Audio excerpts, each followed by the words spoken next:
En fait, nous sommes en train de donner des conseils par rapport au ministère du Tourisme, ce qui se passe réellement sur le terrain. Et si vous pouvez lire en commentaire, parce que tous ces commentaires, ça se trouve au niveau de TripAdvisor, ça se trouve au niveau de YouTube, ça se trouve au niveau de Facebook. Ce sont des chaînes que les voyageurs prennent en considération. Ce sont des plateformes, ce sont des réseaux que, avant qu'un voyageur puisse se décider de venir dans un pays, il consulte premièrement.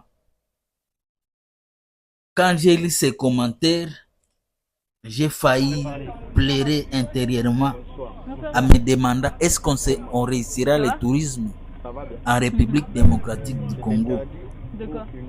Souvent nous disons que nous devons commencer par notre mentalité. Parce que c'est très important de commencer par notre mentalité. Ça ne sert à rien d'aller donner 5 millions à AS Milan, d'aller donner des 5 millions à AS Monaco, alors qu'intérieurement nous avons des problèmes. Regardez un commentaire qui les routes du Congo sont malheureusement remplies de gens malhonnêtes qui aiment profiter des novices ou des touristes. C'est très choquant.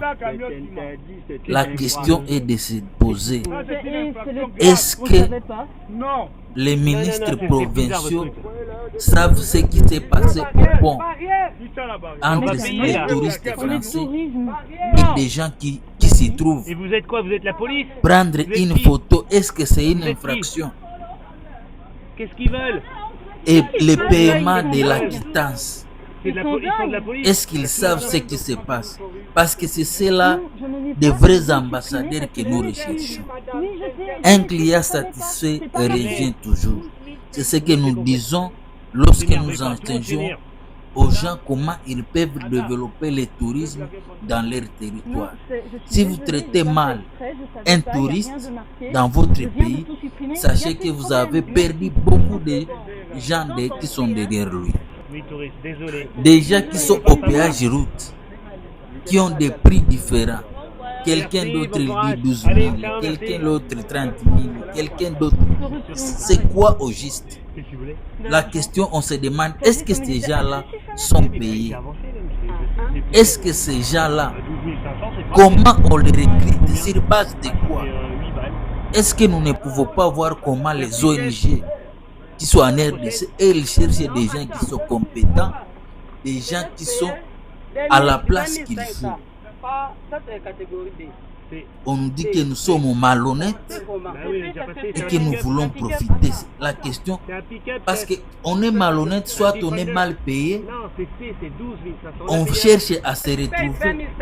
Non, c'est pas possible. Regardez Non, c'est vous-même. Mais pourquoi on paye Et 12 d'après les 500 là-bas, commentaires, il y a quelqu'un qui a passé sur cette route en 1980, mais 45 ans plus tard, que 12 500. ces routes n'est pas asphaltées. On Qu'est-ce a qui ne tellement va pas l'habitude au de se juste? faire Les gens raqueter qu'on commencent fait à se attention demander maintenant. Mais vous avez un tarif. comment c'est les bien. Blancs réussissent chez eux à construire des routes, Merci, au revoir. Bonne soirée, au revoir. à promouvoir leur population locale. Mais nous, en RDC, il y a des choses qui ne vont pas toujours.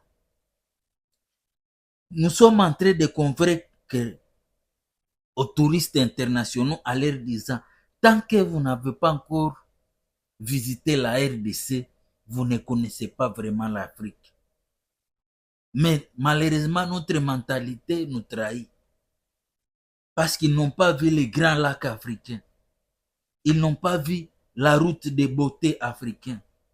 Ils n'ont pas vu les volcans. Ils n'ont pas passé à la route Congo-Nil. Ils n'ont pas visité la route Léopold, la route des esclaves, de l'océan à Kinshasa, de Kindu, en Tanzanie, à Bagamoyo. Mais notre mentalité, est-ce que nous faisons des réunions? Nous sommes en train de dire que les grands problèmes de l'État, qui ne nous dit pas, c'est le problème d'argent. L'État a besoin d'argent et cet argent doit provenir soit des dettes. Malheureusement, depuis 1960, ce sont des dettes que nous sommes en train d'accumuler.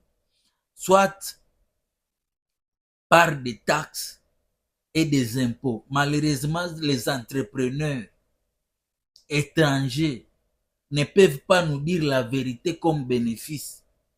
Ils vont nous montrer qu'ils sont en train de travailler en perte à cause de la guerre, à cause de quoi, à cause de quoi. Mais c'est nous les Congolais qui ont envie que nos enfants qui viendront après nous, qui doivent leur préparer le terrain, qu'ils ne doivent pas passer par là où nous passons pour que nous puissions nous retrouver dans la société. C'est pourquoi nous sommes en train de dire, la seule façon que nous pouvons avoir de l'argent, c'est à travers les touristes. Parce que ils viennent visiter, voir la beauté, ils viennent pour dépenser. Un touriste, par jour, il dépense 400 $. Mais nous, la RDC, nous avons des routes qui ont 4080 km. Imaginez s'il doit faire 20 jours en RDC. Combien nous allons gagner? Sur cette image, vous voyez que il quitte à partir de la Tunisie pour aller au Cap-Vert. Mais malheureusement, lorsqu'il arrive à Cabinda, pour traverser seulement la RDC, on voit des gens sauter sur lui pour voir comment on peut lui soutirer de l'argent. Est-ce que les gens là sont payés? Imaginez s'il doit quitter Matadi pour arriver à Ituri. Lorsqu'il fera 3400 km, qu'est-ce qui va arriver à ces touristes? J'appelle les experts de tourisme qui sont à Kinshasa de prendre conscience des gens qui travaillent dans les ministères. Allez suivre. Et vous devez savoir que celui qu'on a voulu voler, il a des abonnés, il a plus de 86 000 abonnés. D'ici la fin de l'année, il aura 100 000 abonnés. Regardez l'image de la RDC. Regardez ce que la France a mis comme image de la RDC. Là où nous voulons aller donner 5 millions à l'AS Monaco. Et regardez pour les touristes français. Moi, je suis en train de dire que nous devons travailler sur notre image. D'abord, nous, ceux qui sont en cours de route, les policiers, les gens de la DGM, de l'ANER. Est-ce que si on nous donnait cet argent, si on payait les gens pour leur dire désormais à partir d'aujourd'hui, ne prenez pas l'argent de la corruption. Nous sommes en train de faire des deals avec les Américains, avec les Chinois. Les Américains nous disent la transparence, l'honnêteté. Ils ne veulent pas de détournement de magouilles. Est-ce que nous serons à la hauteur? Parce que ce qu'on nous reproche souvent ici en République démocratique du Congo, parfois nous ne sommes pas sérieux dans des petites choses. Il y a 45 ans, des routes ne sont pas construites. Regardez comment on est en train de pousser. Qu'est-ce qui nous manque au juste? Le Congo central a tout le potentiel pour son développement, mais malheureusement, des choses n'avancent pas comme nous le pensons. Nous sommes en train de donner des conseils pour voir qu'est-ce que nous pouvons laisser à la génération future. Parce que nous allons passer. Qu'est-ce que nous allons laisser à la génération future? Donc, moi je conseille parce que ce qu'on nous reproche, nous devons nous dire intérieurement, est-ce que c'est vrai? Est-ce que c'est possible que vous puissiez doter les gens en uniforme qui travaillent au niveau des barrières en leur disant, nous vous payons pour que vous puissiez rendre un bon service. À cas de problème, adressez-nous ces problèmes. Non pas chercher à voler. Parce qu'il y a une mauvaise réputation. Écoutez plus que tout ce que nous pouvons faire comme marketing. Moi, je vous donne mon conseil. Regardez comment on nous évite. l'argent qu'on devrait avoir.